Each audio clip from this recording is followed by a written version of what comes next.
जय जोहार। छत्तीसगढ़ी प्रमुख प्रादेशिक समाचार के संग मैं संध्या तिवारी। प्रदेश में अवैया विधानसभा चुनाव ल देखत भारतीय जनता पार्टी है आज दंतेवाड़ा ले परिवर्तन यात्रा शुरू करिस। पार्टी के प्रदेश प्रभारी ओम माथुर हरियर झंडा दिखा के यात्रा ला रवाना करीन। ये यात्रा में पार्टी के सह प्रभारी नितिन नवीन, पार्टी के राष्ट्रीय उपाध्यक्ष डॉक्टर रमन सिंह, राज्यसभा सांसद सरोज पांडे समेत आने नेता और पदाधिकारी घलो शामिल हुई। प्रधानमंत्री नरेंद्र मोदी परमदिन 14 सितंबर के छत्तीसगढ़ के एक दिवसीय दौरा में रायगढ़ आवत है। ये दौरान प्रधानमंत्री वहां राखे के कार्यक्रम में आने परियोजना समेत रेल मार्ग के लोकार्पण करही।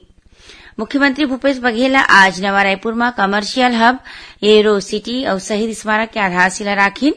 करीबन 1083 एकड़ क्षेत्र में आने चरण में कमर्शियल हब ला तैयार करे जाही।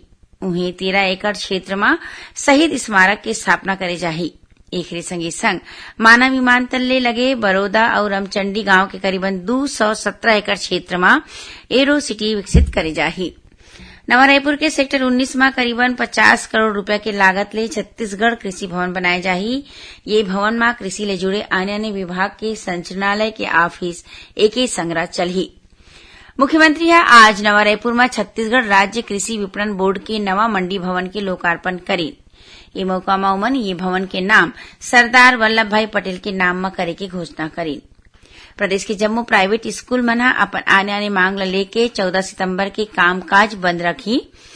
पांडिचेरी में आयोजित दक्षिण एशियाई लाठी स्पोर्ट्स चैंपियनशिप में छत्तीसगढ़ की टीम 11 स्वर्ण पदक जीत के बड़का उपलब्धि हासिल करे है।